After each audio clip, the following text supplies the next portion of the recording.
இதோ உங்களை தேடி முதன்முறையாக வசீகரமான தொழில்நுட்பம் மற்றும் அதிவேகமான செயல்திறனுடன் UFX மொபைல். மெல்லிய தோற்றத்துடன் முற்றிலும் சிறப்பாக எல்லோருக்கும் எளிதாக UFX mobile.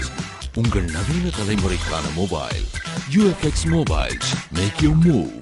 For the very first time coming your way is an irresistible combination of speed, style and technology. UFX Mobiles. Exceptionally sleek, totally advanced, and now the phone that everyone can afford to touch. Your next generation mobile. UFX Mobiles. Make your move.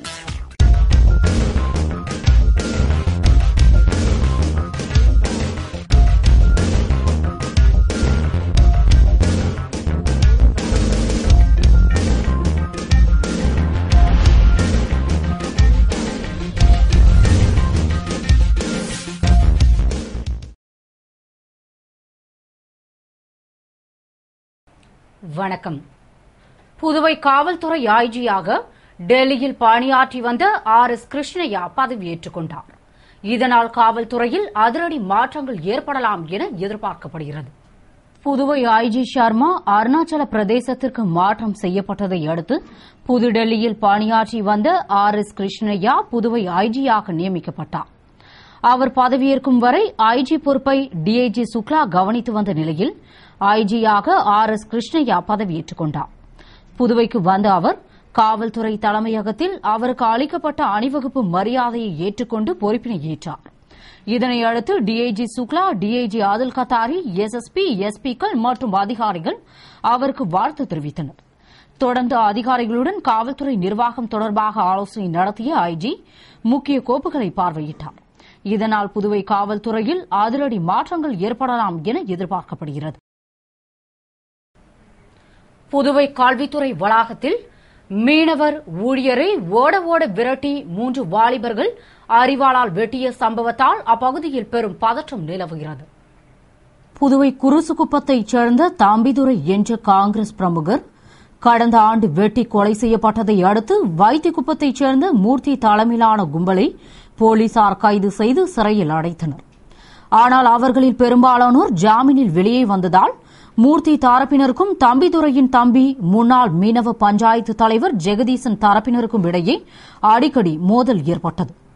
இவர்களுக்கு காவல்துறை மூலம் எச்சரிக்கை விடுக்கப்பட்டும் சில வாரங்களுக்கு முன்பு மீண்டும் மோதல் ஏற்பட்டு இது தொடர்பாக முத்தியால்பேட்டை காவல் நிலையத்தில் ஜெகதீசன் புகார் கொடுத்திருந்த நிலையில் தனது மகளின் +2 தேர்வு மதிப்பெண் மறுகூட்டல் தொடர்பாக கல்வித்துறைக்கு மைத்துனரான அரசு ஊழியர் லோகுவுடன் வந்த ஜெகதீசன் மற்றும் லோகுவை பின்தொடர்ந்து வந்த 3 பேர் வழிமறித்து தகராறு செய்து அரிவாளால் ஓட ஓட விரட்டி சரமாரியாக வெட்டினர். அப்போது பணியில் இருந்த காவலர்கள் அங்கு வரவே மூவரும் தப்பி ஓடினர். தகவல் அறிந்த SP ராமராஜ் மற்றும் உருளையன்பேட்டை போலீசார் சம்பவ இடத்திற்கு விரைந்து வந்து உயிருக்கு போராடிய ஜெகதீசனையும் மற்றும் லோகுவையும் மருத்துவமனைக்கு அனுப்பிவிட்டு விசாரணை நடத்தி வருகின்றனர். இதனிடையே சிகிச்சை பலனின்றி ஜெகதீசன் உயிரிழந்தார். முன்விரோதம் காரணமாக வெட்டிவிட்டு தலைமறைவான குற்றவாளிகளை 2 தனிப்படை அமைத்து போலீசார் தேடி வருகின்றனர். இச்சம்பவத்தால் கல்வித்துறை வளாகத்தில் பெரும் பரபரப்பு ஏற்பட்டது. போக்குவரத்து போலீசாருக்கு இலவச மருத்துவ பரிசோதனை 5 நாட்களுக்கு நடப்பதாக SP சிவதாசன் அறிவித்துள்ளார்.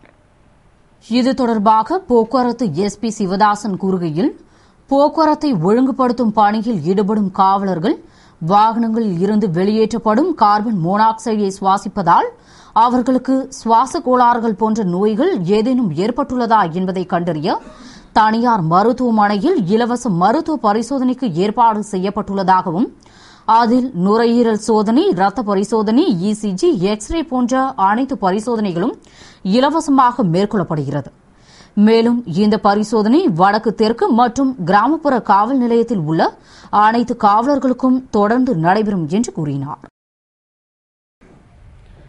புதுவை கல்மண்டபத்தைச் சேர்ந்த 7th டே பள்ளி மாணவன் +2 பொதுத் தேர்வில் பள்ளி அளவில் முதலிடத்தை பிடித்ததை அடுத்து முன்னாள் நகரமன்ற துணைத் தலைவர் திரு ஜான்குமாரை சந்தித்து வாழ்த்து பெற்றார். புதுவை நெட்டப்பாக்கம் கொம்யூன் கல்மண்டபத்தைச் சேர்ந்த இளநிலை எழுத்தர் சந்திரசேகரன் என்பவரின் மகன் சபரீஷ் +2 பொதுத் தேர்வில் 1150 மதிப்பெண்கள் பெற்று பள்ளி அளவில் முதலிடத்தை பெற்று சாதனை புரிந்துள்ளான். அதிக மதிப்பெண்கள் பெற்று சாதனை படைத்த அம்மாணவன் முன்னாள் நகரமன்ற துணைத் தலைவர் ஜான்குமாரை நேரில் சந்தித்து வாழ்த்து பெற்ற பின் மாணவனுக்கு முன்னாள் நகரமன்ற துணைத் தலைவர் ஜான்குமார் சால்வை அணிவித்து கௌரவித்து வாழ்த்து தெரிவித்தார்.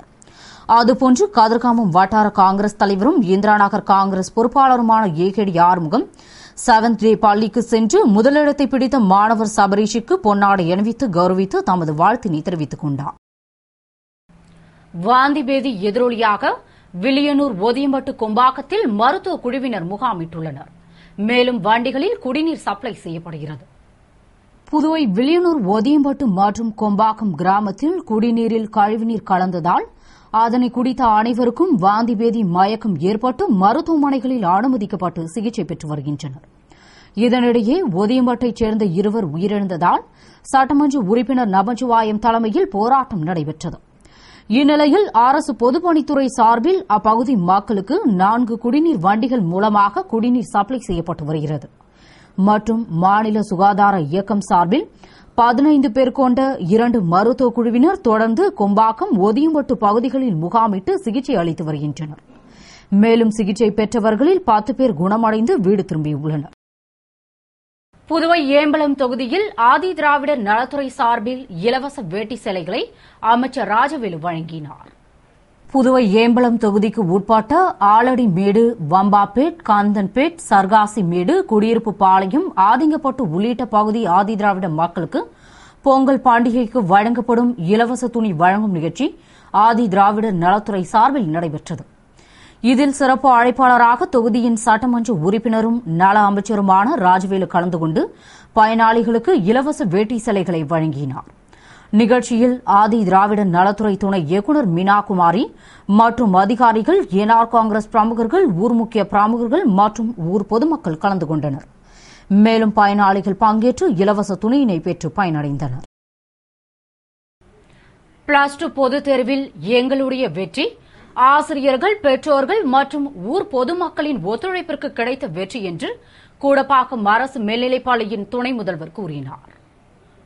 இது தொடர்பாக கூடப்பாக்கம் அரசு மேல்நிலைப்பள்ளி துணை முதல்வர் ரேவதி கூறுகையில், நடப்பு கல்வியாண்டில் தமது பள்ளியில் +2 பொதுத் தேர்வு எழுதிய அனைத்து மாணவ மாணவிகளும் தேர்ச்சி பெற்று அரசு பள்ளிகளில் 100% தேர்ச்சியை கொடுத்துள்ளதாகவும், மேலும் சாந்தலட்சுமி என்ற மாணவி 969 மதிப்பெண்கள் பெற்று பள்ளியில் முதலிடத்தையும், திவ்யா 905 மதிப்பெண்கள் பெற்று 2ஆம் இடத்தையும், ராஜலட்சுமி 902 மதிப்பெண்கள் பெற்று 3ஆம் இடத்தையும் பிடித்து சாதனை படைத்துள்ளதாகவும், இதற்காக கடினமாக உழைத்த மேல்நிலைப்பள்ளி ஆசிரியர்களை மனதார பாராட்டுவதாகவும், இவ்வெற்றி ஆசிரியர்கள், பெற்றோர்கள் மற்றும் ஊர் மக்களின் ஒத்துழைப்பிற்கு கிடைத்த வெற்றி என்று கூறினார். இப்பள்ளியின் சார்பாக அனைவருக்கும் என் வணக்கத்தை தெரிவித்துக் கொள்கின்றேன்.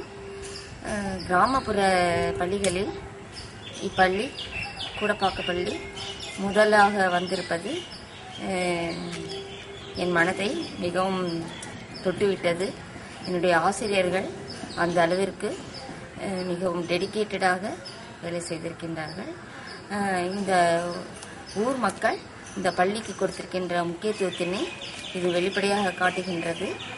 அவங்களுடைய கோஆப்ரேஷன் இல்லாமல் பிள்ளைங்க இந்த அளவுக்கு படிப்பில் வர முடியாது. எந்த நேரமாக இருந்தாலும் படிப்பதற்காக அழைக்கப்பட்டார்கள் என்றால் தவறாமல் அனுப்பி வைத்து விடுவார்கள். அந்த அளவிற்கு இந்த தாய்மார்களும் பெற்றோர்களும் மற்றும் மற்ற அமைப்புகளும் இந்த பள்ளி மாணவர்கள் நல்ல தேர்ச்சினை பெறுவதற்கு ஒத்துழைத்திருக்கின்றார்கள். மேலும் மற்ற நல்ல உள்ளங்களுக்கு இந்த பள்ளி முதலாக வர வேண்டும் என்று எண்ணிய நல்ல உள்ளங்களுக்கு அனைவரின் சார்பாகவும் என் வாழ்த்துக்களையும் நன்றியையும் தெரிவித்துக் கொள்கின்றேன். புதுவையில் வீட்டில் தனியாக இருந்த இளம்பெண்ணை கடத்திய வாலிபரை போலீசார் கைது செய்து சிறையில் அடைத்தனர். புதுவை கதிர்காமத்தைச் சேர்ந்த பானுமதி என்பவரின் மகள் ராதா வீட்டில் தனியாக இருந்தபோது திடீரென்று காணாமல் போய்விட்டதால் அவரது தாயார் கோரிமேடு காவல் நிலையத்தில் புகார் அளித்ததோடு தனது கணவரின் உறவினர் ஆத்திக்குப்பத்தைச் சேர்ந்த கார் ஓட்டுநர் முருகவேல் அடிக்கடி வீட்டிற்கு வந்து போன நிலையில் தனது மகள் காணாமல் போன தினத்திலிருந்து வராததால் அவர் மீது சந்தேகம் இருப்பதாக கூறினார். இதனையடுத்து கோரிமேடு இன்ஸ்பெக்டர் பாலமுருகன் தலைமையிலான போலீசார் முருகவேலை தேடி வந்த நிலையில் வீடூர் ஆத்திக்குப்பத்தில் உறவினர் வீட்டில் பதுங்கியிருந்த முருகவேலை தனிப்படை போலீசார் கைது செய்து ராதாவை மீட்டு அவரது தாயாரிடம் ஒப்படைத்தனர் மற்றும் முருகவேலை நீதிமன்றத்தில் ஆஜர்படுத்தி சிறையில் அடைத்தனர்.